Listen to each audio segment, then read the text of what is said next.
Okey, Assalamualaikum. Selamat datang ke sesi perkongsian kita dengan the founder of Iman Shop, Dr. Nur Aisyah Zainuddin, yang akan membincangkan tentang um, cultural and strategical transformation in surviving recession ataupun transformasi budaya dan strategi dalam kita transformasi budaya dan strategi bisnes kita untuk terus kekal dalam kegawatan. Jadi macam mana sesi hari ini akan berlangsung, kita akan di sepanjang sesi ni kita akan mutekan semua participants. Jadi kita cuma boleh dengar Dr. Aisyah bercakap, tetapi kalau ada soalan yang nak diajukan, kita jemput semua untuk type dekat ruangan chat. Kalau biasa dengan Zoom, kita ada satu ruangan chat yang kita boleh type sebarang persoalan. Jadi dalam masa tu Dr. Aisyah boleh tengoklah soalan-soalan yang nak berjawab ke. Petang tadi kita ada bincang sikit dengan Dr. Aisyah macam antara benda-benda yang kita nak sentuh, contohnya on buying power. Lepas tu macam mana kita nak terus kekal relevan, adakah bisnes kita masih relevan, contohnya macam mana kalau kita daripada must have sekarang ni dah jadi good to have sahaja, macam mana kita nak terus menerus ada demand daripada orang ramai. So dan juga saya rasa ramai juga yang especially saya sendiri pun nak tahu tentang should we not take the relief provided by the government tu.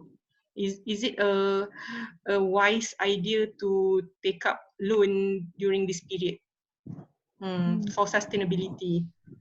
Okay, jadi saya akan mula mute semua dan kita beri laluan kepada Dr. Aisyah untuk mulakan perkongsiannya. Jadi persilakan. Okay. So saya okay. Share screen. Saya nak share screen lah. Sekejap. Warna hijau bawah tu. Okay, nampak tak? Sekejap Assalamualaikum warahmatullahi taala wabarakatuh. Terima kasih semua sebab the may unable to record the content of your screen and take the script.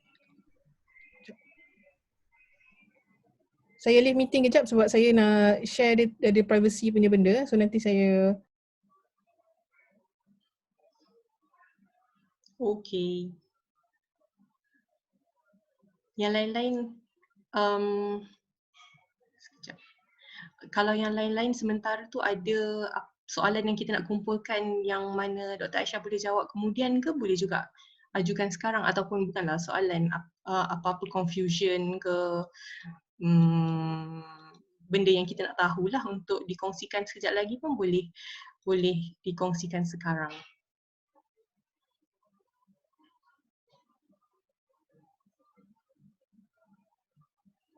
Okay.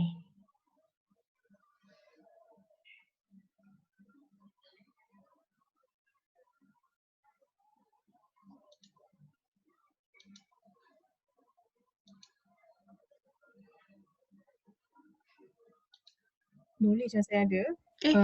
Dr. Aisyah kena repeat balik, tadi mute. Oh, sekarang mute juga ke? Sekarang dah tak. Okay. Dah tak ada, okay. So basically apa yang saya akan cuba kongsikan adalah sedikit background medical lah tentang COVID ni, supaya kita ada gambaran on kita punya expectation, realitinya dalam berhadapan dengan economic impacts lah of this COVID. So dua-dua perkara ni dia tidak boleh lari antara satu sama lain. Dan masa yang sama, saya akan kongsikan juga the basic foundation of business on how to survive in any current situation lah. So dia berdasarkan apa yang saya kaji dan apa yang saya dengar perkongsian daripada businessman lain. Dan of course, having that in mind, perkara yang berlaku pada kita ni di negara kita dan di dunia ni adalah unprecedented punya situation, di mana mana-mana buku bisnes pun tidak pernah ada case study lah untuk hadapi benda ni. So the only case study yang mereka ada cuma daripada pengalaman recession tahun 2008. Yet also, nanti akan tunjukkan bagaimana impact COVID-19 ni dia akan lebih teruk daripada recession tersebut lah. So again, sebagai business owner, sebagai owner of the business, kita kena selalu always think before kan, and always think more daripada orang lain. Okay, so sebelum saya teruskan sedikit pengenalan tentang Iman, kita ada satu syarikat holding company yang dipecahkan kepada dua syarikat lah. Satu yang buat buku, satu yang jual buku.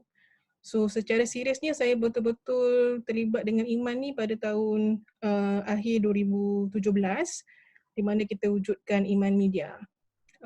Sebab sebelum tu banyaknya saya lepaskan kepada partner lah, Mimi dan Arina, dan cuma bila kita dah agree untuk scale up, barulah saya seriously involved lah dalam Iman day to day strategic planning. So alhamdulillah staff kita pun dah lebih kurang 35 orang full time, ada 4 orang intern macam tu. Tak seramai Makcik Nailah punya staff lah. Tapi 35 ni pun saya rasa dah sakit kepala dah. Saya tak tahu Makcik Nailah handle macam mana lah. Okay. Kita ada 4 office dan sebenarnya planning kita untuk pindah office berlaku pada bulan 5 ni. Sebab kita dah tak muat dah office yang kita ada sekarang ni. Tapi lah ketentuan Allah, benda tu kita kena postpone lah. Okay. So apa yang nak cuba kongsikan adalah bagaimana kita transformkan day to day business kita sebelum COVID ni kepada work culture yang baru in order untuk adapt to the new normal. Maknanya still kita akan dapat bisnes tetapi bisnes yang tidak sama macam mana yang kita pernah hadapi dahulu. So mindset shift ni memang kena berubah sekarang lah as a business owner. Maknanya memang kita tak boleh anggap yang keadaan akan jadi macam biasa after COVID habis. Apatah lagi keadaan tak akan menjadi macam biasa setelah RMO telah habis. Sebab kita akan hidup dalam dunia yang sangat berbeza dengan dunia yang pernah kita lalui pada bulan 2 ataupun awal bulan 3 hari itu. Sebenarnya yang saya rasa ramai orang masih lagi susah nak accept. Kan? Dan sebab itu tak ramai orang bersedia properly lah. Okay? So macam mana virus ni telah mengubah keseluruhan kehidupan manusia dekat dunia ni. Okay? Particularly impact ni kepada kita lah dekat Malaysia. So kalau tengok dalam network graph yang sebelah kiri ni, saya tak boleh pula nak ada ni cursor. Okay, sebelah kiri tu adalah network graph di mana pada 2 minggu lepas saya pernah kongsikan network graph ni dalam saya punya Facebook. Dia punya bulatan tu hanya center kepada tengah saja. So sekarang ni dia banyak kluster baru yang tidak diketahui daripada mana punca dia. Okay, siapa yang terus buat cursor tu? Okay. So kalau tengok banyak kluster tu yang kat bahagian kelilingnya tu kan, dah ada yang satu-satu dekat sekelilingnya tu adalah sporadik punya cases di mana kes yang berlaku kita tak tahu daripada mana punca dia lah. Of course tablik antara yang paling besar sekali. Dan sebenarnya kita ingin tahu adakah Malaysia ni dah sampai ke kita panggil dia punya mountain peak dia. Kan dia punya peak yang paling maksimum sekali sebelum dia turun. Sebab that's how the virus punya pandemic berlaku lah. Kita kena achieve the peak dulu, barulah dia akan turun properly. Tetapi dalam kadar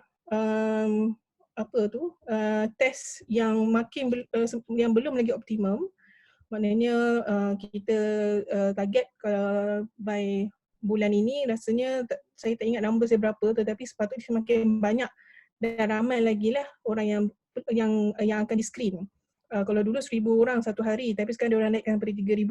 Dan kenapa US kita nampak yang paling banyak sekali sebab dia memang test paling banyak sekali dekat dunia lah, sebab tu dia detect lebih ramai. So bila dia detect lebih ramai, dia dapat treat lebih ramai orang lah, kiranya macam tu. So teorinya begitu. So kat Malaysia kita masih lagi tak berjaya untuk aggressive detection, aggressive screening in order untuk kita tahu exactly so maksimum berapa orang yang dekat Malaysia ni ada virus ni. Kita tak boleh nak kata. So kita nak kata kita ni dah sampai maksimum, tak boleh nak cakap. Kan? So I think kalau baca betul-betul apa yang DJ cakap pun, dia memang push for the ongoing and also aggressive punya screening in order kita detect awal dan kita boleh combat the disease tu awal lah. Okay? So what's for the future? Mungkin boleh ni kot apa? Padam tu. Okay. What's for the future? Kan sebab kita berasa, so sampai bila kita nak RMO ni? Sampai bila orang nak hidup macam dalam ketakutan, dalam anxiety, sampai bila kena ada social distancing, tak boleh nak buka booth, tak boleh nak buat gerai, tak boleh nak buka sekolah dan sebagainya. So in a way setiap pandemik tu ataupun setiap penyakit tu, future dia adalah macam mana kita nak prevent benda ni berlaku lagi.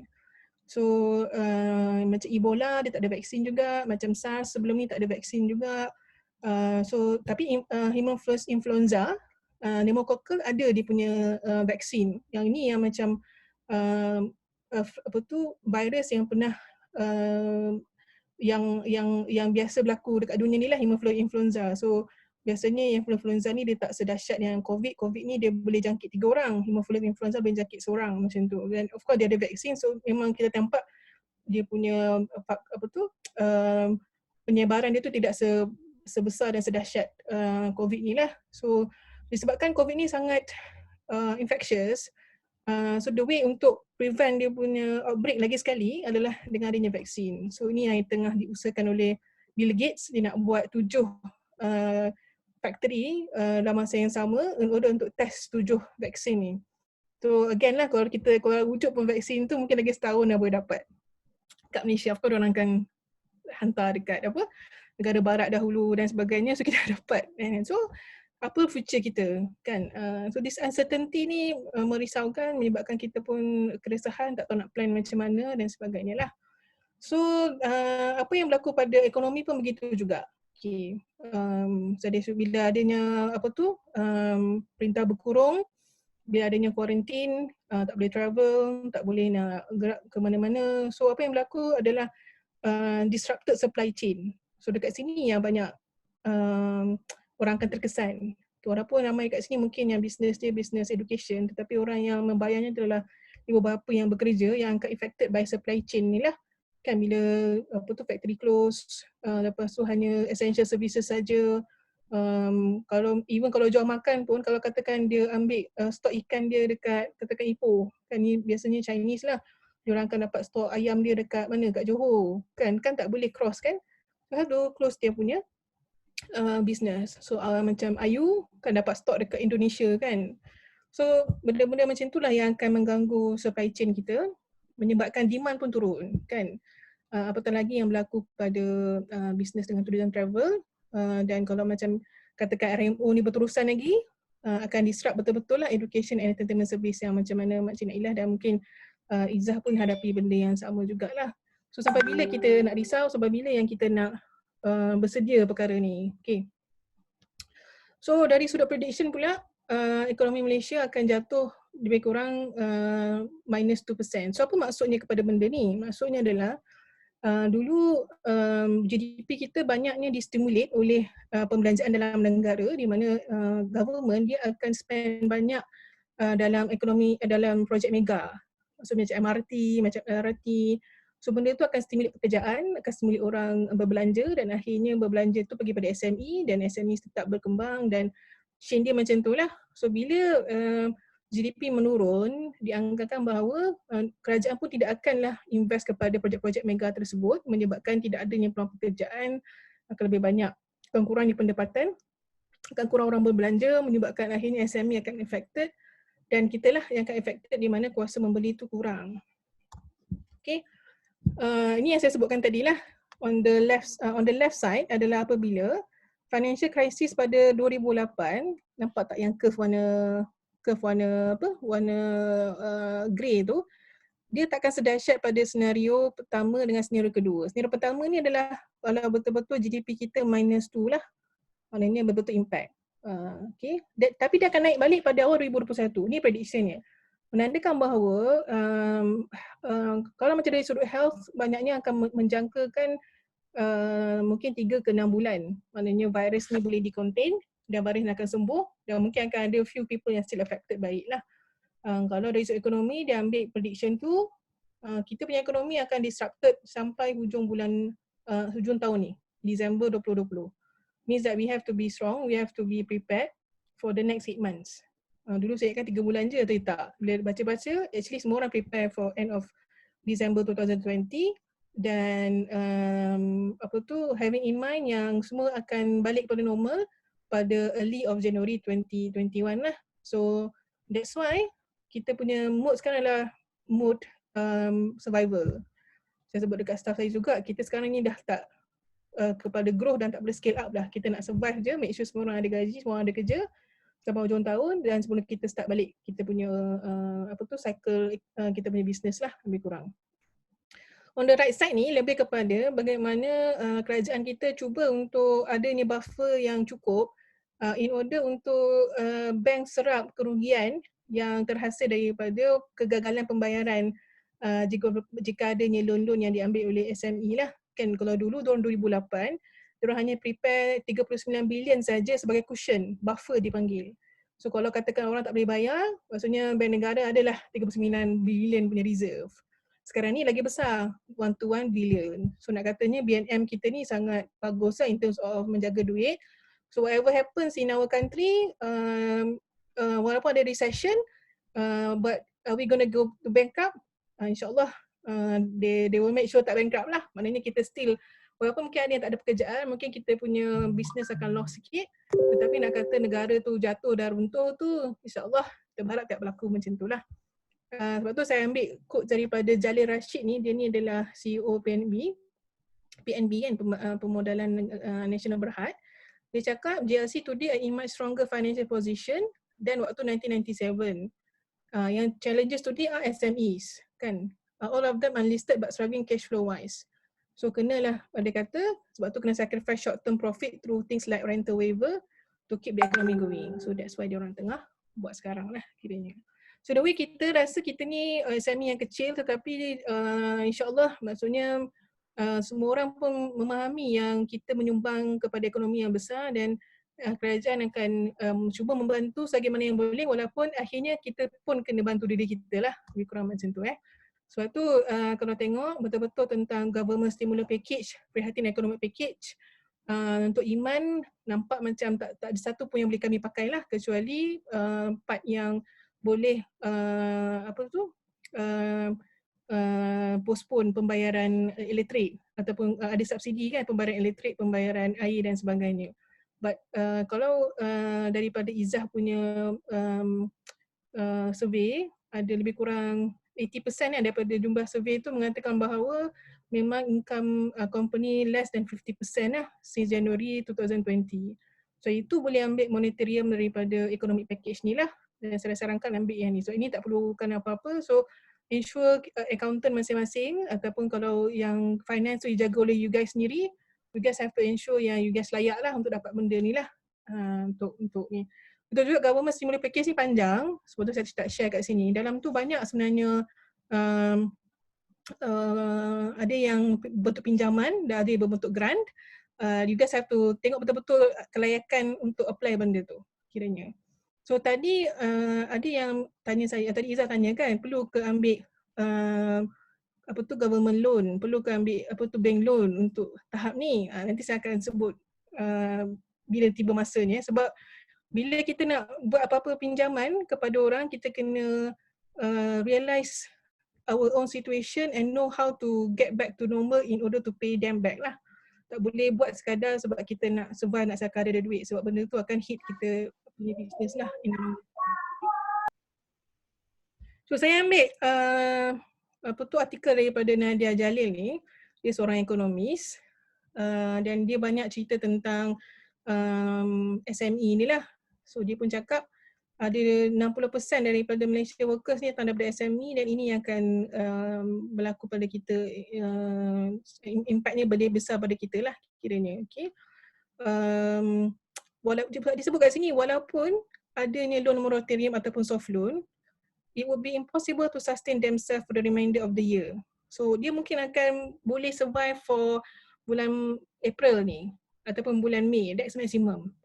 Lepas tu keadaan akan worse lah. Sebab tu orang yang buat micro business yang sales turnover dia 300k below, maknanya sebulan dapat mungkin 28k kan. Ini Iman dululah kan. Memang dulu waktu Iman 30,000 je sebulan, memang saya kena keluarkan duit pocket money lah. Duit saya jadi doktor tu kena bayar staff kan. Memang tak cukup tu ekonomi okey. Kan, so, mungkin time tu tak pandai sangat business, so dia ni tak pandai cash flow, sebab tu dah kena buat macam tu. But can you imagine kalau business tak, ekonomi tak okey dan keadaan struggle 30,000 pun tak sampai sebulan, so the casualty will be higher lah. So kita expect closure rate of 25, 1/4 of kita terpaksa tutup business dan menyebabkan employment rate akan tinggi lah. So kita hopefully yang dengar ni antara orang yang ready untuk berhadapan dengan this possibility. So with the right measurement, kita bukan sekadar boleh survive dan hopefully boleh flourish kan setelah berakhirnya economic recession at the end of the year ni kiranya. Okay. Sebab itulah kita kena jaga kita kan hashtag. So apa yang saya share kan gambar belah kanan ni, actually gambar dalam Telegram group kita orang. So antara benda yang kami praktiskan dalam Iman ni adalah kita panggil Imanjust Classroom. Kita ada task setiap hari untuk connectkan everyone yang kerja dekat rumah dan masa yang sama boost everyone punya psikologi and productivity kat rumah lah.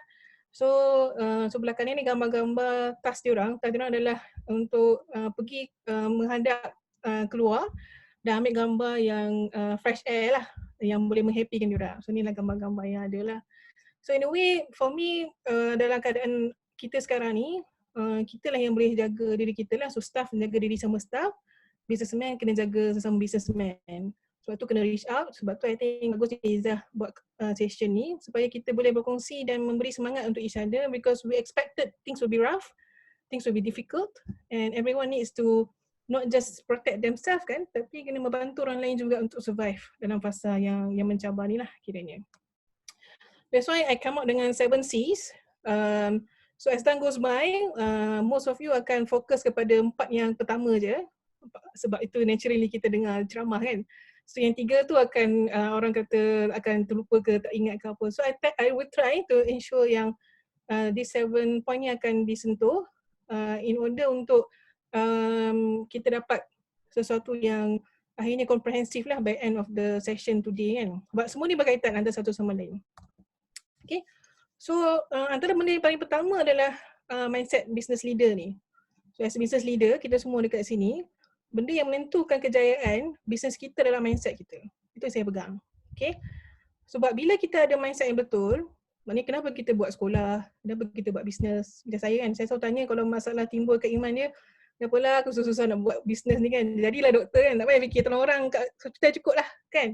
Kenapa nak apa tu, nak kena fikir, nak kena spend masa weekend patutnya biar rehat balik pada kerja kan. Kenapa nak pening-pening fikir nak survive company kan. But at the end, it goes back to our niat lah. Yang utama, kenapa kita buat business in the first place? Because we want to help people kan. Saya buat buku sebab in order untuk membantu orang berubah kan. Sebab pengalaman bisnes saya start dengan majalah Jom. Akhirnya daripada dengan Iman Shop, it's always about mata rantai untuk berdakwah pada orang lah. Because the urgency untuk mengubah orang melalui penulisan. So gambar yang kat bawah tu gambar saya bagi talk dekat Masjid Shah Alam. So yang hadir tu adalah student-student Universiti UiTM lah di sana kan. So dia, dan I know some of the books tu boleh membantu diorang untuk berubah kan. Dan of course bila kita nak buat bisnes tak boleh buat seorang-seorang, kita ajak kawan-kawan kita yang perlukan juga waktu tu pekerjaan. So daripada niat kita untuk bantu orang dengan produk kita, kita ajak kawan kita yang mencari pekerjaan dengan pekerjaan yang halal dan kita bina sama-sama bisnes ni. So produk kita tolong orang, bisnes kita pun tolong orang dapat kerja dan akhirnya membina kehidupan. So disebabkan niat itulah dia akan push kita untuk berjaya juga sampai end of this year lah. Because it's going to be a long marathon, it's going to be mental torture for us. But percayalah bahawa kita buatlah macam-macam bombastik punya strategi pun, tapi kalau psikologi kita tak kuat, kita tak akan berjaya lah. Because 80% of kejayaan kita memang ditentukan oleh kita punya psikologi kita. So bila sebagai business leader kita confident, kita positif, orang lain akan ikut kita. Sebab tim kita ni akan mengambil energi daripada kita. So kalau kita pun tak sure, kita pun tak confident, kita pun takut kan. So apatah lagi orang bawah kita. So make sure melatih diri untuk betul-betul yakin insyaAllah kita akan go through this and tell them that we can go through this together as a team kan, insyaAllah. Okay. Okay, ada orang mesej ni, siapa ni? Sekejap. Okay, tak ada. Okay. So sebab tu pause and reflect. Do I want to go through this? Do I still want to continue? Should I have exit? Okay, so of course tak ada siapa kat sini nak exit lah kan, sebab tu nak dengar macam mana nak buat benda yang kita nak buat ni. Okay. So the first thing after mindset yang betul tu adalah cash. Okay. So cash ni adalah benda yang pada saya tak ramai orang yang berjaya buat dengan baik. So banyak orang pandai buat bisnes, ramai orang pandai buat marketing, pandai buat sales, tapi tak ramai orang pandai control cash. Sebab tu in order untuk jangan crash the company, you have to jaga you punya cash. Sebab tu Warren Buffett mengatakan bahawa cash tu adalah oksigen. Okay? Waktu dia ada tak pernah rasa dia ada kan, tetapi bila dia tak ada baru terasa. Waktu itulah kita rasa mana aku nak cari cash ni. So kalau nak jadi businessman yang baik, apa tu orang kata, tak apa kalau tak pandai sales ke, tak pandai marketing sangat ke, tapi kena pandai cash. Okay, ni benda yang saya overlook. This one yang kata saya punya milestone saya dalam business lah, bila saya betul-betul fokus on the cash. Kan, nak main cash ni macam mana. So sedikit basic finance, ni mungkin orang macam Ayu dah pandai. Tapi untuk orang lain yang mungkin tak pernah dengar ataupun yang baru nak dengar. So dalam finance business ni ada 3 je benda yang kita kena kuasai. Okay. LA, which is profit loss, profit and loss statement. So kalau dalam audited company ataupun kita walaupun untuk audited pun, you have to know your profit and loss lah. Kan, berapa banyak profit, berapa banyak loss. Kan. And then kemudian yang kedua adalah cash flow, yang ketiga adalah balance sheet. Dalam tiga-tiga benda ni, so bila you buat meeting finance, you kena tiga-tiga benda ni.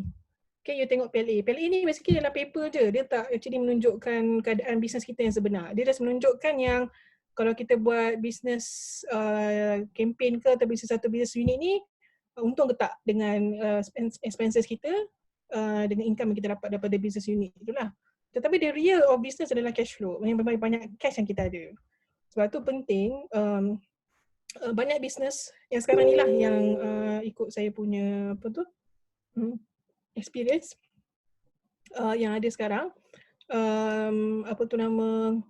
banyak bisnes yang akhirnya walaupun dapat sales, walaupun dalam PLA dia, sebab saya ada beli beberapa SSM, syarikat-syarikat yang besar ni, walaupun dalam SSM tu dia 40 juta sales setahun, untung pun mungkin 2 juta macam tu. Ataupun bisnes dia dalam lebih kurang dapat revenue 110 juta macam tu. Tapi dia punya profit dia dalam 10 juta. Okay, tapi can you imagine bulan ini saja dia orang tak mampu bayar gaji staff dia orang. Okay. Sedangkan ada juga bisnes yang bawah 10 juta, mungkin untung pun tak sampai 1 juta, but mampu lagi untuk ada cash sampai hujung tahun ni. Okay, that is the meaning of cash flow. Maknanya macam mana you keep you punya money waktu you tengah senang, in order untuk you survive the waktu yang susah lah kiranya. Okay, dan nak tahu you punya kekuatan orang kata ataupun ke nilai ataupun debt yang you ada, itu dia panggil balance sheet. Balance sheet ni menentukan berapa banyak hutang kita ada pada orang lain, berapa banyak nilai company yang kita ada lah. Okay. Sebab tu dalam business, benda yang paling penting dalam fasa ni adalah cash flow. You have to know your numbers. Ni tak ada shortcut lah. So kalau tak tahu cash flow, susahlah you nak sembang benda lain. Okay. So kalau tak mampu buat sendiri, you kena hire orang buatkan untuk you. Okay. Benda tu penting. So kita orang ada 4 orang jaga finance ni. Menunjukkan memang perlu bantuan lah dalam hal ni. Okay. So next ni adalah benda yang agak teknikal. So allow me maybe a few times untuk ni lah. Sebelum saya teruskan, ada apa-apa tak? Maksudnya macam mana tak tahu, ada orang message ke kat sini? Tak nampak. Tak ada orang message. Tapi ada orang nak tanya apa-apa boleh unmute juga. Okay, tak ada orang message ya. Okay, nak tahu tu je. Right, so saya teruskan lah Kalau saya pergi jauh, pergi laju dan mungkin tak faham, just shout saja. So dalam keadaan sekarang ni, you should go to your finance, tengok balik you punya account, and then tentukan sekarang ni kat mana you punya cash situation. How much money do you have? And then how much overhead that you have to cover, and how can you survive for the next 6 months lah, lebih kurang. So duit yang ada sekarang ni berapa banyak dia boleh survive. Kan, macam Naila mungkin pening lah sikit sebab 150 orang, kalau seorang gaji 2,000, tu saya macam tak boleh nak bayangkan berapa ratus ribu kan setiap bulan tu. Sebab tu bergantung pada cash ni lah, cash daripada parents kan. So kalau katakan you boleh survive sebulan ataupun 2 bulan ataupun 3 bulan, so then you have to ensure macam mana aku nak survive bulan-bulan yang tak dapat tu, and kat situ ada decision you sama ada you nak tukar business model ataupun you nak tukar cara you main dengan duit sekarang berdasarkan model yang ada, Dan yang ketiga, sama ada you nak buat pinjaman ataupun tidak. So pinjaman bank tu antara yang paling last kali yang you nak kata yang you kena decide. Kiranya, sekejap sorry. Okay. Sebab tu, okay, saya pergi kat sini dulu sebelum pergi yang main cash tu adalah sebab tu you kena communicate dengan supplier ataupun peminjam duit, tengok ada tak maksudnya kos yang you boleh lambat bayar. Okay, maknanya you contact you punya supplier, dia tak boleh bayar lambat. Macam kita orang macam tu lah, kita orang akan cuba panjangkan sikit bayaran kepada printer. Anda cakap dengan, dah call dah semua apa, tuan kedai dan sebagainya, boleh tak nak bayar kurang, boleh tak nak bayar lambat dan sebagainya. So settlekan semua benda tu dulu. Tengok fixed cost yang ada, maknanya ada tak benda-benda yang you boleh kurangkan, kowe ke, benda-benda boleh buang kan. So buang siap-siap. And then tinggallah beberapa cost yang attached dengan you punya business, iaitu marketing, sales dengan ads. So pun you kena maximizekan dia punya potential lah, lebih kurang. So after you do that, baru boleh main dengan 7 levels of cash flow ni. Okay, but of course you kena tengok you punya business sekarang ni viable ke tidak lah. Okay, so kita akan bagi benda tu, tapi sebelum tu saya akan share 7 benda ni lah. So you tengok balik, kalau dari sudut produk, ada tak price yang you boleh tinggi kan? Tapi of course dalam zaman sekarang ni, orang lebih suka price yang rendah sebab diorang pun tak ada duit. Dan untuk memudahkan parent bayar, macam kes macam Naila, dia kurangkan price je. Game tu boleh kekal untuk berapa lama? Mungkin untuk bulan Mei sahaja, atau untuk bulan April sahaja. Tapi kalau bulan Mei dah kena main game lain lah pula kan? Mungkin you kena, kalau katakan parent tak boleh nak bayar lebih dari sudut price, then you kena main dengan volume pula. Maknanya mungkin kena tambah jumlah student lebih kurang. Okay. Kalau tak boleh nak main tu juga, okay. Dan mungkin kena kurangkan cost of goods sold. Maknanya kurangkan cost yang melibatkan produk tu. Kan, ni orang yang jual produk mudah sikit dah nak faham benda ni. Kalau education saya tak apa-apa pasti sangat. Mungkin cost of goods sold tu lebih kepada bayaran gaji cikgu kan. So gaji cikgu tu lah yang buat orang, bila sebut orang ni susah sikit lah. Sebenarnya tu yang kena tengok kat mana yang lagi yang boleh kurangkan kos tersebut. Apa yang boleh dibuat adalah bila kita kena kurangkan kos yang melibatkan gaji staff, kita boleh bagi mereka beberapa option. So antara optionnya adalah mengurangkan working hours dengan mengurangkan mereka punya salary. So katakan salary kurang 10%, so mereka mungkin akan kurang 10% of dia orang punya working time lah. Itu satu. Satu lagi adalah ambil option yang cuti tambah gaji sebagai contoh, ataupun ambil EOD yang betul every other day punya cuti, in order untuk reducekan diorang punya salary tetapi tanpa tanpa memecat diorang. Kiranya macam tu. So boleh guna option tu juga. Kalau especially kalau macam Ayu ada option yang mungkin ada kerja yang operation yang labor kan, maknanya kerja dia tu directly kepada benda yang dia kena buat, execute. So antaranya macam tu lah, so forced unpaid leave ataupun tak boleh force lah, kena discuss, ataupun kalau nak kena kurangkan lagi cost labor ni, kurangkan cost working hours diorang dengan mengurangkan cost salary lah. Macam mana nak maximizekan diorang punya masa tu pula kan. Tu another thing lah. Okay. So operating expenses, reduce your overhead. Of course saya dah sebut tadi, bills, sewa. Kalau memang ada guna, ada bayar loan kereta, monetorium tu kena ambil, make sure loan kereta dia bayar lambat lagi. And then nombor 5, account receivable, maknanya kalau ada hutang daripada orang lain, dapatkan cepat hutang. Tapi ni pun satu challenges juga, kita orang pun baru dapat surat daripada kita orang punya debtors kita orang, minta postpone. Sebab semua orang tengah struggle kan, cash flow kan. Itu yang kena call dan kena sentiasa bug diorang jugalah sampai diorang bagi kita duit, sebab apa-apa pun cash kita perlukan sekarang. Kalau macam Naila kan, nak kena follow up seorang-seorang parent tu, tu memanglah kena buat terusan ni, kena buat muka tebal kan. Sebab kita perlukan cash tu, sebab it's our oxygen kan for the business. Okay, untuk orang yang ada stok dekat store, ensuring yang inventory kita dapat di-reduce kat amount dia. Macam kita orang sekarang tengah buat pesta buku iman, in order untuk jalankan stok-stok yang stuck dekat dalam store lah. So ni pun benda yang Ayu kena fikirkan juga, macam mana nak ensure reduce stok tu dalam keadaan sekarang kan. And then account payables, maknanya kita bayar lambat ke orang. So dalam cash flow ni kita dapat duit cepat daripada orang dan kita bayar lambat ke orang. Macam jahat sikit kan. Tapi nak macam mana, kita kena survive lah dalam fasa ni. Okay, so 7 ni kalau you mahir, insyaAllah you punya business dan cash akan terjaga dengan baik. Okay, so fasa sekarang ni, macam saya sendiri pun biasa akan buat monthly je finance discussion dengan my team. Tapi dalam fasa sekarang ni memang kena buat weekly finance discussion because every day and every week is changing kan. Sebab tu you kena tahu numbers you, if tak boleh bulan you kena buat by minggu lah. Tengok berapa banyak duit masuk, berapa banyak duit keluar, berapa banyak future duit yang akan keluar, berapa banyak future duit yang akan masuk, adakah our current overhead ni dah di-optimize. Tanya-tanya, so dengan duit ada ni boleh survive tak December 2020. Bila dah tengok tu, baru tahu okay, should I borrow money from the bank? Before you decide nak borrow money from the bank, you should know macam mana you akan survive dengan duit bank yang ada. Maksud saya adalah before you pinjam duit daripada bank tu, you should know you punya business model is viable enough pada waktu you kena bayar bank tu. So, macam kami memang decide untuk pinjam because we know exactly macam mana kita nak bayar balik bank tersebut dengan business model kita. Kan, sebab kita dah ada strategi macam mana kita nak ensure yang kita dapat balik duit tersebut lah. Before you have the viable punya plan untuk pulangkan balik duit bank, pada saya taklah, sebab pinjaman duit bank ni benda yang akan menghantui kita dan mengganggu emosi kita. If you boleh survive dengan duit yang you ada, survive dengan duit yang you ada. Kalau tak boleh survive dengan duit yang ada, baru you pinjam kepada bank. Kalau macam overhead yang besar, contoh macam Makcik Naila, mungkin dia terpaksa ambil option bank ni because there's no other way. But business education is business and viable because students still akan ada. Orang still lagi nak bagi tadika. Bagaimana ramai orang dekat Malaysia ni yang melahirkan anak dan anak tu perlukan tadika, sebab tu dia ada. So kalau business you memang business yang tak viable, itu akan satu yang risiko lah.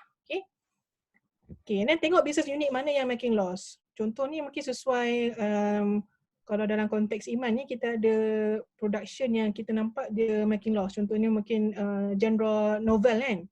Kita spend banyak untuk genre novel tapi dia tak making money pun. So in a way projeknya tutup lah business unit tu buat benda lain. So you guys pun kena tengok, okay aku punya business unit mana yang making loss. Maksudnya student yang mana yang making loss.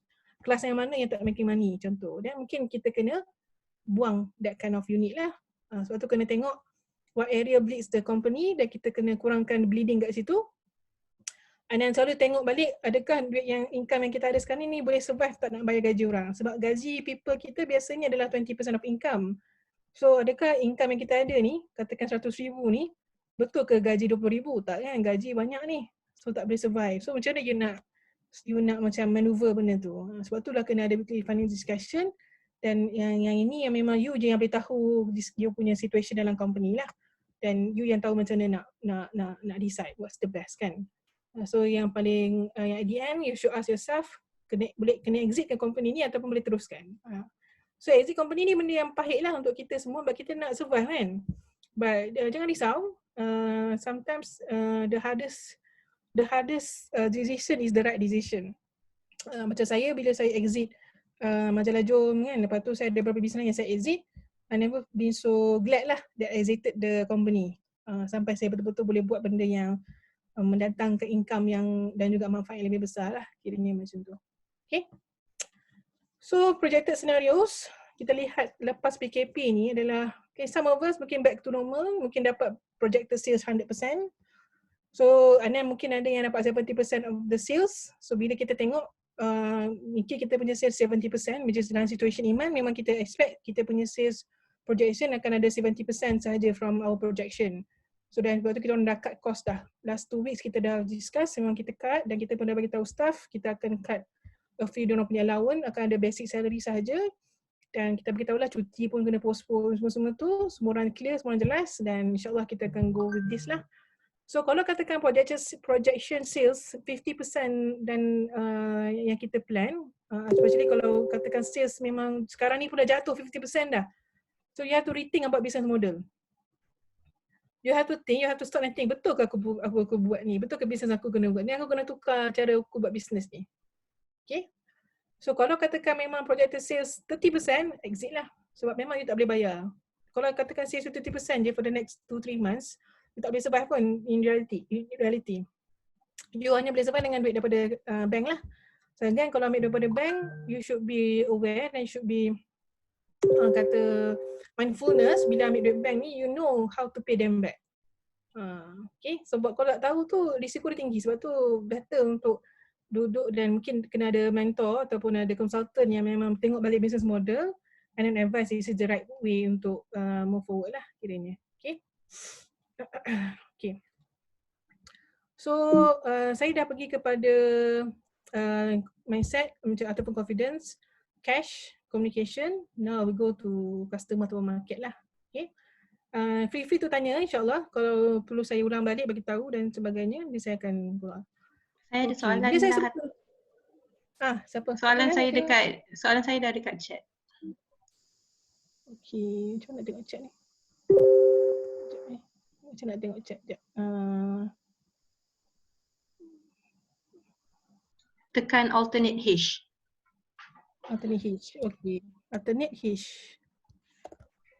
Okay, tak ada pula. Keluar tak? Tak keluar pula. Okay, tak apa. Kat mana tu? Sekejap ni. Dekat bawah tu, sebelah share tu ada chat. Okay, stop share. Oh, bacakan. Betul lah. Saya bacakan pun tak apa. Is changing a business model equivalent to needing more capital injection or changing services product altogether? Pada saya sebelum capital injection tu kena buat dulu changing services products altogether tu lah. Baru boleh tahu sama ada dia perlukan tak capital tu sendiri. Okay. Okay. So nanti saya share kejap. Sebab ni yang berkaitan lah sama ada nak tukar business model ke tidak kan. Okay. So saya pergi yang terusnya tentang customer ni. Okay. So biasanya bila kita buat business, kita punya business kita nampak macam ni lah. Daripada produk, kita fikir macam mana nak buat produk tu, kita fikir sales and marketing dia, baru kita fikir finance and accounting, baru cik orang kan nak buat produk tu macam mana. Sekarang business model telah berubah. Maknanya instead of the center tu adalah product or services, the center sekarang adalah customer. You really need to know apa yang customer you mahukan, baru you tahu macam mana nak ubah. Baru you tahu you nak ubah ataupun nak kekal dalam business model yang ada sekarang. Okay? Sebab traditionally, ni cara kita buat produk. Okay? Kita ada idea, kita buat research, kita develop, kita test dan kita buat market launch. So this traditional dah tak relevan dah zaman bisnes sekarang. So we have to change to customer development process. And then sebab itulah dekat sini, area sini lah yang akan menentukan sama ada you should stay in your business or you should change your business model. Okay. In order for you to know what kind of business yang you nak masuk, you kena discover dulu apa yang your customer mahukan. Go back to your customer, go back to your student, go back to your parents, go back to apa tu macam Ayu orang-orang yang dah pernah purchase daripada Ayu. Apa yang diorang perlukan, apa yang diorang mahukan, what else can you actually serve them, and then lepas tu barulah you come out dengan produk yang boleh fit dengan diorang ataupun tidak. Once you validate, barulah you boleh grow you punya business model yang baru. So selagi mana tak validate benda tu, selagi tu you tak boleh go beyond the validation tu lah kiranya. So Iman pun dah berubah. Dulu kita orang main buat je buku apa yang kita orang nak. So sekarang kita dah berubah kepada customer focus. Kita memang betul-betul tanya, buat survey, tanya apa yang customer mahukan, baru kita buat produk tersebut. Dan kita validate, bila kita dapat validate tu barulah kita boleh buat company building, barulah kita boleh betul-betul growkan company kita. Okay. Sebab tu dalam ni disebutkan adalah belah kanan tu kan, belah kiri memang baru search mode, belah kanan baru execution mode. Bila belah kiri tu valid, baru belah kanan tu akan terjadilah. Maksudnya baru you boleh buat the real punya business. So you have to really understand this. Kalau sebagaimana you tak kenal you punya customer, you tak tahu apa yang customer mahukan, you tak boleh grow your business dan business you akan hilang di waktu zaman ni. InsyaAllah kalau you memang kenal you punya customer, you understand what they want, you can deliver them what they want, you will not lose you punya business pada zaman yang mencabar ni lah kiranya. Okay? Sebab apa? Saya sebutkan tadi, cash is oxygen, betul tak? Ada oksigen dan cash datang pada klien. Sebab itulah oksigen adalah klien. Macam mana manusia tak boleh bernafas tanpa paru-paru, business pun tak boleh bernafas tanpa adanya klien. Because client is where our cash is. If you don't have client, you will lose your company, your punya business. If you still have your client, you will have your business sampai bila-bila. Kiranya macam tu. Okay? Sebab tu antara benda yang kita orang kekalkan dan develop waktu fasa resesi ni adalah R&D, customer development. Ini basically saya just share apa yang Iman buat lah. Kita punya R&D department buat apa. Kita collect all diorang punya data dan kita bahagikan kepada beberapa group. dan kita punya editor call setiap seorang. Kemudian SMS, kita call setiap seorang, tanya okay, apa yang diorang suka, buku apa yang diorang nak, diorang suka platform yang macam mana, how we can serve them better. Kan? Lepas tu daripada data tu dia kumpulkan untuk team production ataupun team management untuk tentukan. So this is the business yang kita akan go through, akan venture lah. Sebab kita dah validate dah kemahuan diorang. Okay. So menjawab soalan Izzah tu, you nak tukar ke tak tukar, you need to ask your customer apa diorang nak. So get their data, get their concern and their problem, their pain point, barulah you boleh develop new product ataupun new services for them. Okay, baru you boleh survive lah kiranya. Saya lompat sikit pada innovation punya culture ni sebab in order untuk pivot ataupun in order untuk tukar business model, itu datangnya innovation tu. Innovation ni bukan datang macam out of the blue, dapat idea lah terus buat, tak boleh. Innovation datang daripada customer. Apa yang customer mahu, apa yang you nak solve dan punya problem, baru you innovate. You tak boleh macam tidur dapat idea, tak boleh. You kena macam apa-apa idea tu relate to customer balik. Sebab tu penting ada database customer, sembang dengan diorang, tahu apa diorang punya problem dan kita solvekan diorang punya problem lah. Okay. So then it comes to the question. Ini pun antara benda yang kita nak fikirkan. So fasa post-COVID ni siapa yang akan jadi pelanggan kita? Kan ada orang tak ada kerja, ada orang yang affected badly, ada orang yang okay. So kita bagi kepada 3 kategori lah lebih kurang kan. So orang yang akan affected by COVID adalah orang yang buat bisnes kan. Orang yang kerja kat airlines, F&B, freelancers, mungkin student juga kan. Tetapi siapa yang banyak duit? Orang yang dalam tech industry. Orang yang buat digital punya bisnes. Sebab diorang memang antara proven lah. Ataupun orang yang terlibat dengan medical suppliers kan. Ini saya tak tulis, sorry. Orang yang kerja dekat hospital sebagai contoh. Okay. Dan those who are stable, insyaAllah sampai ke hujung tahun pun diorang akan still ada duit. Cuma tak ada bonus yang banyak je adalah orang yang kerja GRC dan kerajaan. So berapa ribu orang yang ada ni? Berapa juta diorang ni? So saya dah buat kajian. Ada satu paper ni memang menunjukkan bahawa orang yang kerja profesional ni ada lebih kurang 3.9 juta dekat Malaysia ni. Satu Malaysia lah. Bukan kat KL saja, bukan kat ni kan. So you need to berebut lah 3.9 juta orang ni nak berebut apa tu diorang punya duit ni macam mana. Tu kebijakan masing-masing. For me, macam Iman, kita fokus kepada dalam 40,000 orang saja customer yang akan beli buku kita. So with that 40,000 customer, we can sustain sampai hujung tahun ni. Kan ada macam-macam strategi lah, maknanya satu customer kita kira berapa banyak dia akan spend dalam masa setahun. So kita kira okay, satu orang akan baca berapa buku setahun. So ikut kajian 12 buku setahun. So 12 buku berapa banyak, berapa ratus ringgit daripada seorang customer. So lebih kurang RM300. So RM300 darab 40,000 berapa orang, berapa banyak income kita akan dapat dalam masa setahun. So cabarannya adalah macam mana kita nak fulfill needs of these 40,000 customer. So macam mana dia lebih kompleks dan lebih detail lah kalau fikir macam tu lah. But for you guys, you kena kira how much customer yang you need, how many customer you need a month, how many RM that you can get from them. And whether you can repeat the same customer sampai end of the year. So you cannot lose this customer sampai end of the year. You have to make them pay lah.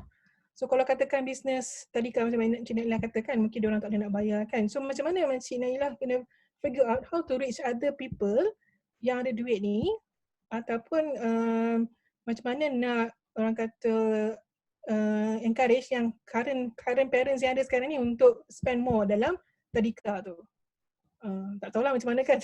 Kalau nak pergi situ saya kena fikirlah kan. Tapi that's how we do it lah. Kalau dekat Iman ni kita tengok berapa banyak customer yang kita nak capture satu tahun, satu orang tu akan spend berapa. So kalau katakan setengah orang dia akan spend katakan 500. So kita akan buat kategori lah RM500 berapa orang, RM300 berapa orang, RM200 berapa orang, sampai kita dapat the exact amount of customer, baru kita boleh buat projection. Oh okay, tahun ni kita boleh comfortably kata kita akan dapat certain income untuk kami punya growth lah. Untuk kami punya survival. Growth tak boleh lah sebab growth ni maknanya kita ada profit kan. So kiranya tahun ni kita dah fikir mungkin tak ada profit pun tak apa asalkan kita boleh survive. So this is the minimum amount of money that we need at the end of the day. So dan kita tengok maknanya kita tak perlukan apa pun pinjaman tu sebenarnya. Pinjaman tu memang kami sebenarnya ada juga dipanggil apa tu orang kata financial assistant, dia panggil cash line. oleh Maybank. So kita ada dua company kan, Imam Empat dengan Iman Shop. Dua-dua ni kita pakai cash line. Cash line ni bukan pinjaman. Cash line ni adalah kalau kita perlukan duit, kita boleh ambil pinjam sekejap daripada bank. Tapi sebab dia daily rate punya interest, so bila kita ambil hari ni, besok kita kena bayar ataupun lusa kena bayar lah. So kalau kita perlukan duit, kita akan ada duit tu sekejap. So bukannya macam kita akan ada berbuat duit RM500,000, kena pakai, tak. Maknanya kita kena pakai dan kena bayar waktu kan. Kita tak macam tu lah. So yang cash line ni adalah bank kasih RM300,000, park dekat dia orang punya bank. So kalau Iman nak baru ambil. Kalau tak nak tak bayar. Simpan je sampai hujung tahun lah kiranya. Itu worst case scenario kalau katakan supplier minta duit. Printer kan minta duit tapi kita tak boleh bayar. Sebab cash tak ada waktu tu ataupun cash kena bayar benda lain. So kita guna duit tu. So benda tu kita boleh bayar cepat sebab kita orang kan affected by B2B kan, maknanya kedai buku pun bayar kita lambat kan. So in order untuk buku keluar kena bayar printer dulu. So nak bayar printer tak boleh guna duit daripada kedai buku. So nak tunggu tempoh masa sebulan dua kedai buku nak bayar tu, kita bayar guna cash line yang ada tu. Kiranya macam tu. So tu bisnes kita orang lah. So bisnes korang kena tally kan macam mana. Okay. Bank boleh bagi cash line ataupun SME boleh bagi pinjaman ataupun dari services finance ni. Kalau you ada good account atau dipanggil management account. Kalau you tak ada audited account pun tak apa. Good management account yang boleh tengok you punya cash flow in, cash flow out dengan you punya PLA. PLA ni profit loss tadi lah. Profit loss account. And then for 2 years at least. Macam kami Iman Shop baru 2 years yang audited account. So dia kasihlah cash line tersebut. Okay. So rasanya untuk yang SME yang stimulus ni insyaAllah boleh dapat jugalah kiranya. Okay. Itu customer so kalau katakan benda yang paling penting, saya rasa yang apa yang saya sebutkan ada dua, cash dengan customer lah. You main cash, you pump customer, you boleh sebenarnya successful. Okay. But of course in order untuk strive, you kena tujuh-tujuh yang ada. Okay. Sebab tu saya nak pergi pada culture pula. So culture ni lebih banyak dibentuk oleh leaders. Sekejap silap. Saya punya salah pula. Saya punya slide ni. Okay. Still lagi pada customer sorry. Kalau dari sudut customer, in order untuk kita sekarang ni memahami macam mana nak attract diorang, so saya just share ni basic business lah, marketing mix dengan principle marketing. Okay. So marketing mix ni ada 7 item yang menyebabkan orang memang tertarik dan suka pada company kita. Okay. So dia adalah produk, service, price kita, promotion kita, platform kita, sama ada kedai, digital dan sebagainya, packaging kita, maksudnya visual impression kan pada kita punya produk tu, dan positioning. Maknanya company reputation, brand name kita. So kalau kita ni dikenali, dipercayai, orang akan lebih mudah nak beli produk daripada kita lah.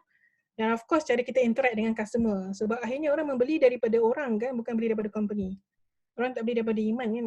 Orang beli mungkin daripada Muharikah ke, daripada Temeh ke dan sebagainya. So benda ni yang kena tahu dan faham lah psikologi orang membeli daripada macam mana. Okay. Again, sebab tu prinsipal marketing kena faham juga dalam 4 perkara ni. Pertama adalah sesuatu bisnes tu akan berjaya kalau kita specialize, kita differentiate, kita ada segmentation dan kita concentrate. Okay. Saya go through satu-satu sebab benda ni penting. Okay.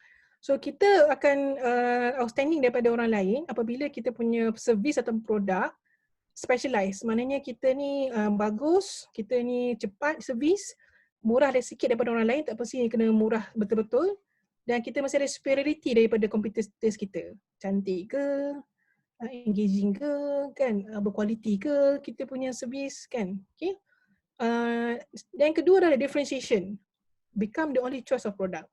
Maknanya macam Tadika Prima kan, Tadika Iman contoh, ataupun Rimbo Gift. Apa yang menyebabkan you are the only choice of products yang orang ni tak boleh dapat?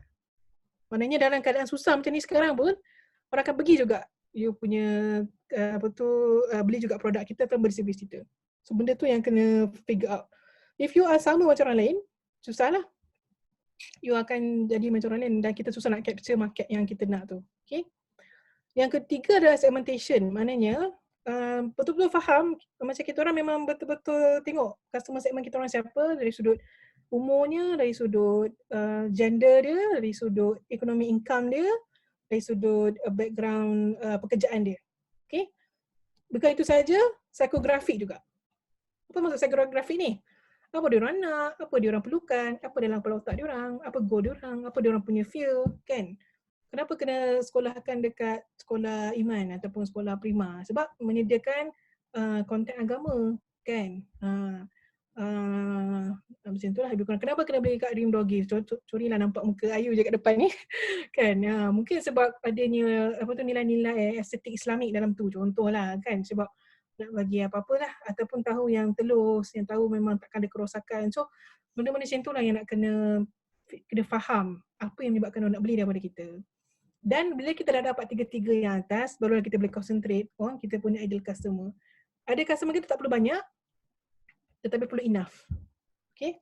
Tak perlu kejar semua orang, you perlu kejar the right person dalam within your punya target market tu saja. So Iman kita buat macam tu je lah, kita concentrate on kita punya pool of customer, banyakkan dia orang punya pembelian daripada customer pool yang sama. Because that's how we survive.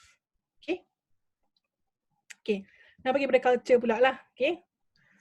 So apa yang kita find out bila kita amalkan work from home ni, especially lepas PKP ni lepas kita tanya-tanya kan. So I think semua pun rasa benda yang sama lah. Minggu pertama orang bestnya duduk kerja kat rumah kan. Masak hari-hari, jumpa dengan anak hari-hari kan. Boleh tidur bila-bila masa yang nak kan dan sebagainya. Okay. Seminggu kedua so-so lagi. Seminggu ketiga which is minggu ni semua dah macam kan dah tak boleh dah macam apa. Dah psycho dah lah kiranya kan. Dah rasa down, dah tak boleh produktif. Sebenarnya ada anak sangat terganggu dengan pekerjaan kan. Okay. Sebab tu perlu wujudkan satu prinsip dalam work from home ni. Okay. Maknanya kita pastikan ada specific place untuk kerja dekat rumah. Kena ada good internet access. Kena bincang dengan keluarga tentang working time yang ada, jangan ganggu. Dan benda yang kena ada dan tak boleh tak ada adalah daily huddle. Daily huddle ni adalah setiap team kena bekerja dalam satu team dan diorang kena communicate through internet lah. Buat macam Zoom, buat macam Google Meet. Okay, tanya semua orang kerja apa yang diorang kena buat, make sure kena ada goal yang perlu dicapai pada hari itu. Biar small goal, tapi achievable goal so that boleh follow up pada the end of the day. For me memang sangat susah benda ni. Dan in fact kalau macam dulu saya minta satu perkara boleh dapat cepat, ni memang kena tunggu 3 hari baru dapat. Tak apa. Again, it's a very challenging punya task, but for as long as ada result setiap hari, dan benda tu yang kena buat. Okay?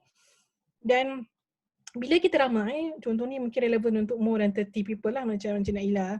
So kita nak ada connection tu antara semua staff kita. Sebab tu kita buat daily classroom and task. Maknanya setiap hari akan ada task yang common yang semua orang kena buat dan ada juga classroom. Maknanya kita ada sharing on certain ilmu lah.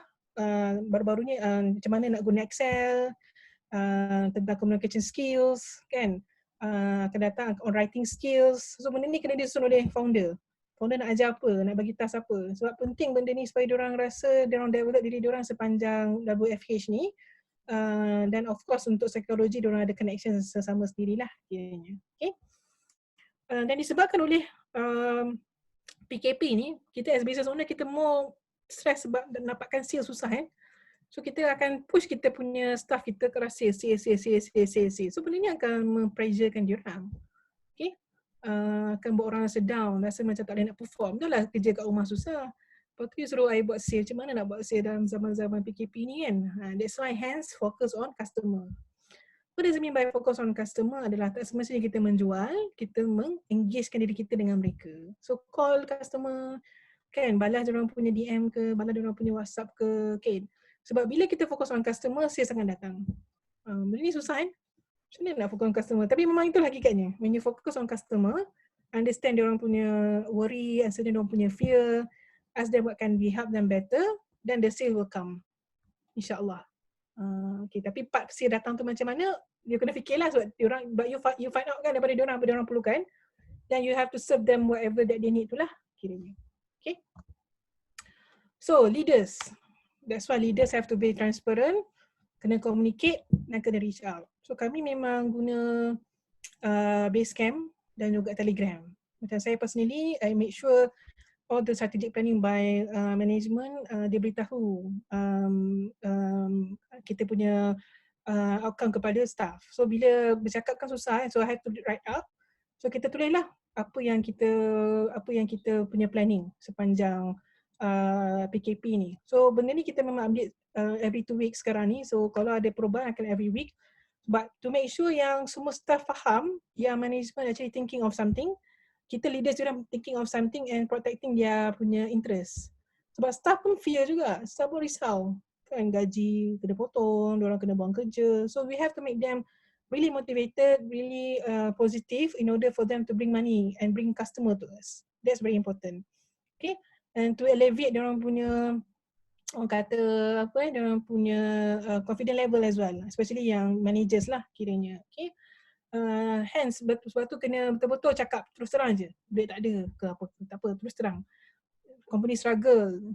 Okay, any one of you ada tak bakat? So I tell them, I told them, saya bagi tahu dia orang, kalau ada apa-apa ideas, kalau ada apa-apa orang kata cara untuk bantu Iman, please come and reach out to me.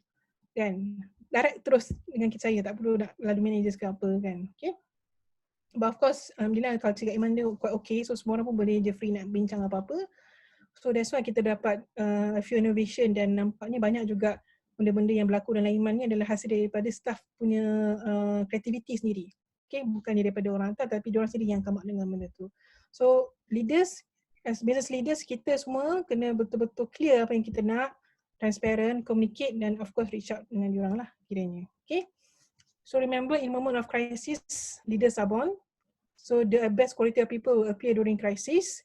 And hence kita kena work with our people because we need them to solve the problems together. So kita tak perlu jadi orang yang tahu semua benda, memang tak tahu semua benda pun. Tak perlu jadi orang yang memang kena ada jawapan pada semua benda, memang takkan tahu pun semua jawapan. That's why kita have to make sure yang ada orang boleh tolong kita, especially orang yang kerja dengan kita sekali. Allow them to be more creative and be open lah untuk tolong kita pada saat inilah kiranya. Okay? So saya dah sentuh sikit pasal kreatif. Dan saya last kali saya nak sentuh tentang code lah, iaitu going digital. Okay. Bila cakap pasal digitalization ni, mungkin untuk syarikat yang memang banyak benda manual, contohnya tadika kan, mungkin benda ni take time sikit untuk adapt. But yang paling penting sekarang ni adalah adapt on how to reach out other people through technology lah. Rasanya sekarang classroom pun dah guna Zoom kan, dah guna Google Meet, and how you want to make it effective, that's another challenge. Dan macam mana you nak orang kata gunakan automation untuk kumpulkan data-data customer yang ada. Contoh macam orang yang jual produk, now you have to have the database customer you. Daripada database customer you tu, baru you boleh automatekan marketing, email marketing, Google Ads, Facebook Ads, Insta Ads. You need all those data untuk datang balik revenue for you. So dia panggil digitalization. Maksudnya dekat sini it takes time, especially mungkin yang kita tak pernah involve pun dengan digitalization. Memang takes time. It's okay. InsyaAllah semua benda bila belajar kita akan pandai. Tak pandai waktu cepat tak apa, asalkan kita dah berubah. Macam Iman sendiri, lepas tu dah kita guna communication, dah tak guna dah WhatsApp, memang guna Telegram. Telegram tu banyak benda-benda yang boleh buat. Dalam Telegram boleh ada buat folder, boleh buat group folder pula tu. Lepas tu memang kita pun dah ada G Suite, Google Suite. Rasanya ramai pun bisnes dah guna Google Suite. Semua benda kita letak kat situ lah. Dan antara workspace yang kita dah gunakan pun Basecamp untuk kita punya penyusunan kerja, follow up kerja kan dan sebagainya. Dan yang akan datang ni apa yang kita tengah usahakan adalah teknologi dashboard lah, di mana segala matrix ataupun result of the revenue tu kita boleh masukkan terus dalam satu dashboard yang boleh mencepatkan kita buat keputusan. Tu another way yang kita tengah look forward lah. Benda tu tak pandai nak buat, tapi insyaAllah akan minta orang lain tolong buatkan pun kan. But again, yang paling penting dalam digital ni bukanlah ada teknologi tu tetapi the leadership tu. Leadership dalam digital tu. Knowing what you really want dalam digital tu sangat penting. Dia kata digital tag, tapi benda tag ni kan tak boleh. So orang tak faham pun. Okay, semua nak ada data. Data tu untuk apa? So data ni need leadership. Digital need leadership. So what kind of leadership yang kita perlukan? Clear apa you nak daripada setiap data tu. Yang penting data yang paling penting sekali yang kena ada data customer. Tu je paling basic. Data customer, nama, dia punya email, nombor telefon, dah cukup. Lepas tu you boleh work from that kiranya. Okay? Rasanya itu saja saya punya perkongsian. So mungkin in summary, saya just nak ingatkan yang ni lah. Yang mana? Yang tadi tu lah, yang 7 benda tadi tu. Okay, so mindset, cash, communication, knowing kita punya customer, kita punya culture, leadership and people, kreatif dalam innovate, dan of course going to digital lah untuk bantu kita punya business. Okay, ada soalan? Ada sesiapa nak ajukan soalan? You can unmute yourself. So boleh tanya. Kak Ayu dah unmute dah tu. Tanya Kak Aisyah. Staff operation Kak Aisyah, diorang masih bekerja dari rumah ke macam mana? So kalau kita e-commerce kan masih boleh operate. Kalau ikut yang di kerajaan punya apa tu perkeliling. So operations dia bekerja lah sebab memang buat operation e-commerce, delivery dan sebagainya. Cuma dia tak boleh keluar daripada premis. So dia orang kena buat kerja dalam premis saja. So kira post macam biasalah everyday. Post macam biasa everyday kecuali satu hari je. Hari Isnin je diorang tak pergi. Sebab Isnin tu macam nak set, betul nak bincang, nak kena buat apa, nak susun kan dan sebagainya.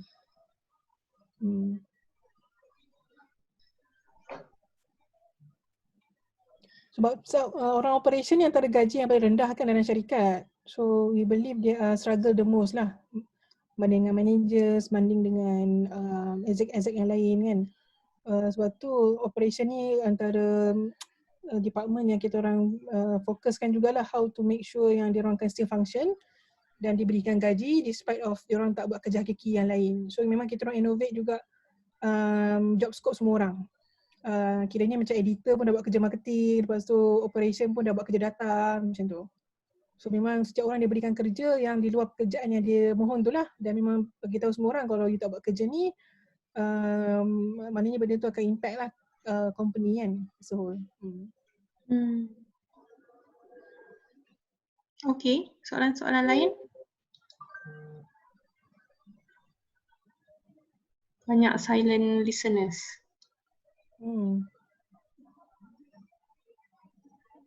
Mungkin kita allow 2 or 3 more questions ke?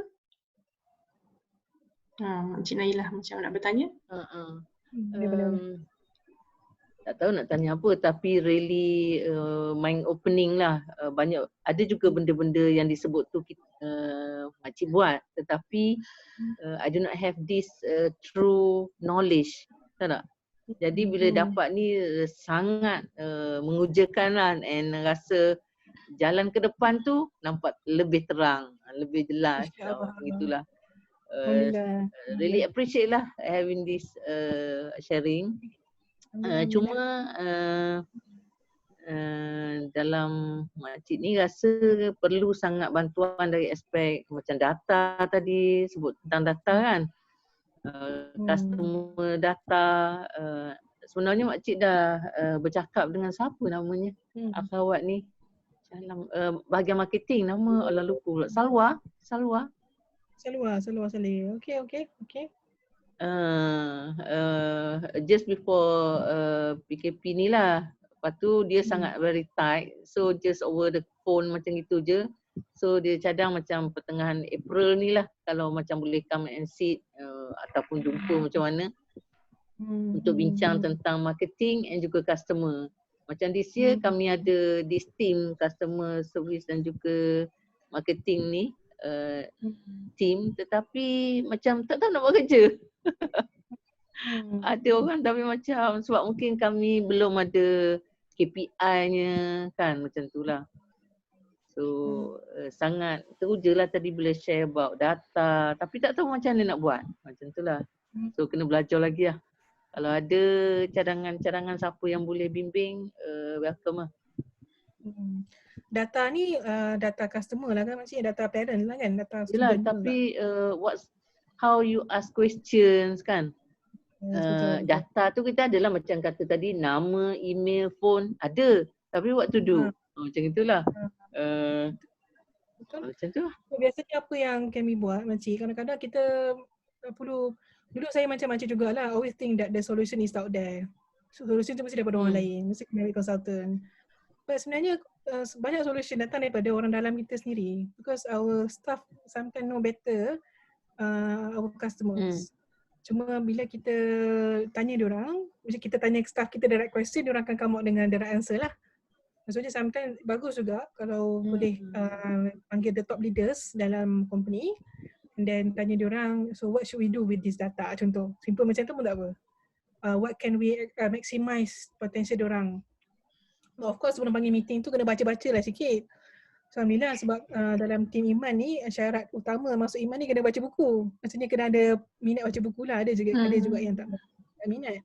Tapi culturally dalam Iman ni semua orang kebanyakan suka baca buku. So memang bila datang meeting tu kita ada that kind of macam background knowledge. Tak ada datang kosong kan.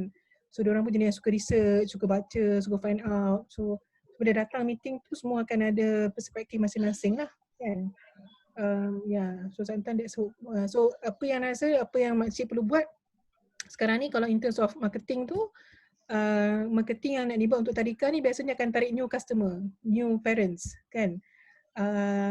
Maknanya kat situ yang you perlukan digital marketing sebab nak tarik new millennials punya parents. So that's why you buat Instagram ataupun you buat Facebook. Zaman sekarang ni kena kreatif dari sudut spending on marketing. So makcik leveragekan je on influencer dalam Instagram. So makcik tengok dalam makcik punya customer base tu, siapa di kalangan parent ni yang influencer. Instagram dia mungkin 10,000 ke atas contoh. So dia akan jadi advocate kepada your company lah. Dia yang akan ajak orang lain untuk masuk dalam company pula, dalam tadika, maksudnya join tadika makcik macam tu. Macam tu je lah. So kita orang pun sebenarnya sekarang leverage on influencer je. Maknanya macam kita orang bila buat buku, kan banyak buku penulis dia agak ada ramai follower. So kita buat collaboration macam tu. So diorang pun dari bagi talk kat customer kita. So in a way kita manfaat dari situ dah. So macam memang kalau guna influencer ni, kalau collaboration punya style tak perlu duit. Tak perlu bayar. So tapi kalau macam Melly nak suruh buat paid review tu kena bayar lah.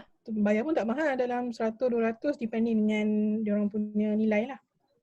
But again sometimes the best influencer adalah orang yang genuine customer kita. Macam kami ada beberapa influencer yang memang genuinely customer, so dia ramai juga follower, so dia just promote je lah produk Iman lah macam tu. So makcik pun mesti ada juga influencer customer. Mesti ada. Ya, ada. Masya Allah. So gunakan dia. Cuma kami tak pandai nak optimize kan macam gitu. Tak pandai nak gunalah. Maklum. Ada orang, ada tu macam bila datang tu, ni bawa cucu pula attend ke tadika kita kan. Ni anak ni dulu tadika kita dia bawa cucu pula. Ni anak yang ke-7. Tapi kita tak pandai nak guna, ya Allah, macam itulah. Okey, sekarang dah tahu nak kena je lah makcik. InsyaAllah mungkin dimudahkan. Okay. Mungkin last question kalau ada. Anyone?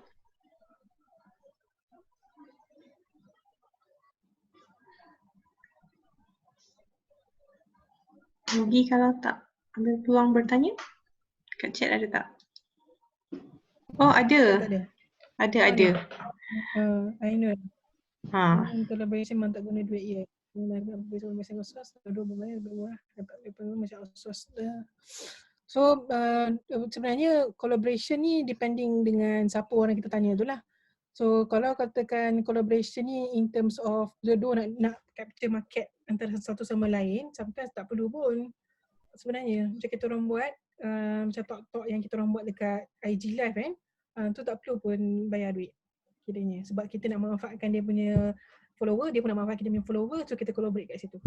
So depending dengan apa yang kita nak lah. So kalau katakan influencer yang betul-betul berbayar ni memang kena bayar lah kiranya. Influencer yang Iman collaborate ni, dia akan jadi author untuk buku-buku Iman lah kan? Tak Kiranya. semesti. Oh ya ke? Tak semesti. Dia adalah orang yang passion pasal good content lah kita panggil. Faham. Yang macam mission sama dengan kita, so dia akan collaborate lah. Yep. Faham. So maksudnya kolaborasi ni bergantung antara dua pihak tu lah kan, persefahaman yang boleh dicapai dan tak semestinya ada duit lah. So macam okey lah dapatlah belajar mungkin kelemahan sebelum ni sebab tak ada hitam putih dan kita pun rasa macam walaupun kita dah terangkan daripada awal kita belum ada duit dan kita akan bayar bila dapat sekian-sekian sale ataupun sekian-sekian duit.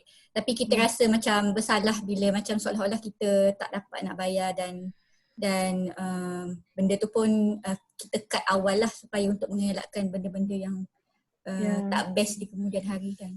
But then okey lah, so maksudnya hari ni at least dapat clear lah kolaborasi tak semestinya ada duit dan mungkin dia perlu kepada hitam putih tadi tu lah. Apa yang paling simple hitam putih yang mungkin macam surat ke apa ke yang the most simple one. DM ataupun WhatsApp je tu dah hitam putih dah. I see.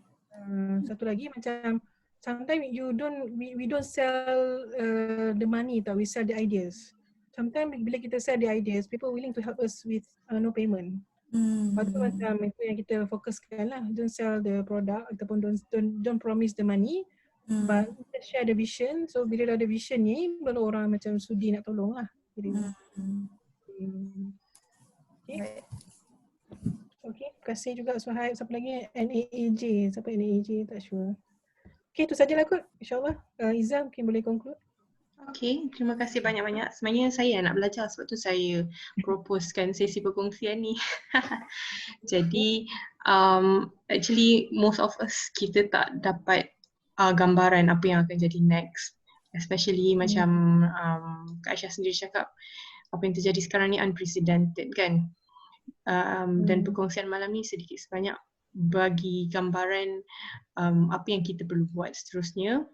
Dan apa yang saya personally dapat is kita kena banyak go back to research lah kan, understanding our customers better, if we need to do plan A ke plan B ke dan sebagainya. Okay, jadi ramai yang ucapkan terima kasih sama-sama. Kalau ada rezeki kita boleh buat sesi macam ni lagi, mungkin dengan tajuk-tajuk lain.